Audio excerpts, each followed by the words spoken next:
Welcome to Rajan care point. Civil engineering MCQ के इस series में आज हम स्ट्रक्चरल एनालिसिस के कुछ क्वेश्चन, ऑब्जेक्टिव क्वेश्चन देखने वाले हैं। आइए स्टार्ट करते हैं। पहला क्वेश्चन है, in a column analogy method. तो स्ट्रक्चरल एनालिसिस का एक मेथड है column analogy method. The area of analogous column for a fixed beam of span L and flexural rigidity EI is taken as. तो सबसे पहले ध्यान रखना कि इस मेथड में जो ये एनालॉगस वर्ड होता है इसका मतलब होता है सिमिलैरिटी। इसका मतलब होता है सिमिलैरिटी। और एनालॉगस कॉलम का जो थिकनेस होता है वो होता है 1/EI और इसमें लेंथ दिया है स्पान L। तो जो एरिया है वो किसके बराबर हो गया? Thickness into length. तो एनालॉगस कॉलम का एरिया होगा। थिकनेस है 1/EI और लेंथ है L, तो आंसर हो जाएगा L/EI। तो L/EI इसका सही आंसर होगा। Next question,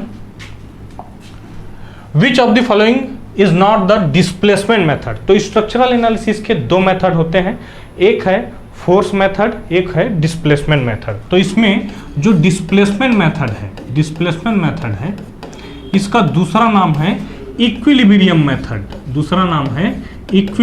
method. ये चार मेथड हैं डिस्प्लेसमेंट के। मोमेंट डिस्ट्रीब्यूशन मेथड, दूसरा है minimum potential energy method, Kani's method और slope deflection method.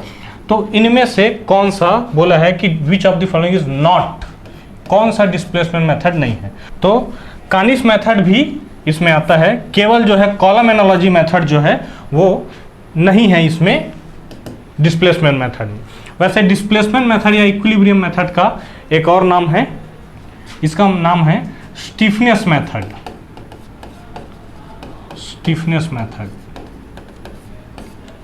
Next question देखते हैं। If all the reaction acting on a planar system are concurrent in nature then the system is. देखिए, unstable तब होता है, जो स्ट्रक्चर है वो अनस्टेबल तब होता है जब तीन रिएक्शन जो हैं, ऑल द थ्री रिएक्शन ये या तो पैरेलल हो जाए या फिर कॉन्करेंट हो जाए। कॉन्करेंट का अगर एग्जांपल देखें तो मान लिया जाए कि एक आर्च है जिसमें तीन सिंपली सपोर्टेड ऐसा हम सपोर्ट लगाए हैं, तो आगे जाके ये जो है एक ही पॉइंट पर इंटरसेक्ट करेंगे, इसी को बोला जाता है कॉन्करेंट। और कॉन्करेंट होने पर जो स्ट्रक्चर है वो अनस्टेबल हो जाता है। तो इसेंशियली अनस्टेबल इसका आंसर हो जाएगा। नेक्स्ट क्वेश्चन देखते हैं। A rigid jointed plane frame is stable and statically determinate. ये कब होगा? रिजिड जॉइंटेड प्लेन फ्रेम है वो स्टेबल भी चाहिए और डिटर्मिनेट भी चाहिए, स्टैटिकली डिटर्मिनेट। तो ये होता है इनडिटर्मिनेसी। इसका टोटल इनडिटर्मिनेसी जो हम लिखते हैं 3m + r - 3j, इतना होता है। और ये स्टेबल और स्टैटिकली डिटर्मिनेट होने के लिए हमको चाहिए कि ये जो टोटल इनडिटर्मिनेसी है वो 0 हो, तो इसके जगह 0 पुट कर देंगे तो 3m + r - 3j। तो क्या आ गया? 3m + r = 3j। तो 3m + r = 3j इसका सही आंसर होगा। Next question, which of the following method does not fall under the category of force method. वहां पूछा था डिस्प्लेसमेंट मेथड, यहां है फोर्स मेथड। तो फोर्स मेथड का दूसरा नाम है क्या?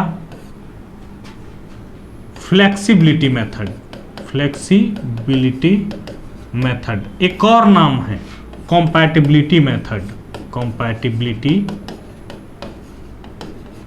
मेथड।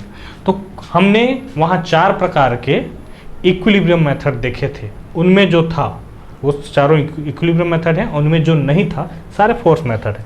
तो उनमें क्या क्या था? इसमें से बोला है कि which of the following method does not under. तो कौन सा फोर्स मेथड नहीं है? इसका मतलब इसमें भी इक्विलिब्रियम मेथड पूछा है। तो इक्विलिब्रियम, अच्छा इसमें इक्विलिब्रियम नाम से ही दे दिया गया है, हालांकि वहां पर हम इसके चारों मेथड जो है वो पढ़ लिए थे। नेक्स्ट जो है, a symmetrical two-hinge parabolic arch when subjected to a uniformly distributed load on the entire horizontal span is subjected to। जब कोई भी आर्च है जो पैराबोलिक है, चाहे वो 2 हिंज हो चाहे वो 3 हिंज हो, अगर ये पूरे स्पान पे यूडीएल से सब्जेक्टेड होता है तो इसमें हर जगह बेंडिंग मोमेंट हर जगह क्या आता है, 0 आता है, और ये नॉर्मल थ्रस्ट से फेल होता है। तो इसमें जो है केवल नॉर्मल थ्रस्ट आता है। Next, degree of kinematic indeterminacy of the given beam. तो ये जो स्ट्रक्चर है ये फिक्स है, तो इसका काइनेमेटिक इनडिटर्मिनेसी हो जाएगा 0। ये रोलर है तो एक रिएक्शन आएगा, इसका मतलब 2 डायरेक्शन में इसका डिस्प्लेसमेंट होगा, तो इस वाले सपोर्ट का काइनेमेटिक इनडिटर्मिनेसी आ जाएगा 2। तो टोटल काइनेमेटिक इनडिटर्मिनेसी 0 + 2 = 2 आएगा। Next question, flexibility matrix method is also known as. तो अभी हम बात किए कि जो फ्लेक्सिबिलिटी मेथड है, इसी का नाम फोर्स मेथड है, और इसी का एक और नाम कॉम्पैटिबिलिटी मेथड है। तो कॉम्पैटिबिलिटी मेथड ही इसका दूसरा नाम होगा फ्लेक्सिबिलिटी का। Next, prop reduces in the beam. तो प्रॉप जो है वो क्या करता है, देखिए अगर केवल कैंटिलीवर है तो इस पर जब लोड लगाया जाता है तो इसका डिफ्लेक्शन जो है काफ़ी ज़्यादा होता है।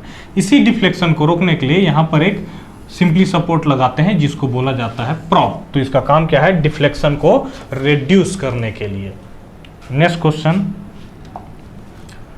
The deflection is delta, strain energy U and the load W on a truss, these are related by. तो ये कास्टिग्लियानो थ्योरम से रिलेटेड है। कास्टिग्लियानो थ्योरम वो क्या बोलता है कि स्ट्रेन एनर्जी का पार्शियल डेरिवेटिव किसी लोड के रेस्पेक्ट में उस लोड के डायरेक्शन में डिफ्लेक्शन देता है। Partial derivative of strain energy with respect to any load will give deflection in the direction of W। ये कौन से डायरेक्शन में रहेगा, in the direction of W के, तो W के डायरेक्शन में क्या देगा, डिफ्लेक्शन। तो इसका सही आंसर हो जाएगा delta = del U/del W। Hope you enjoyed this lecture. Thank you.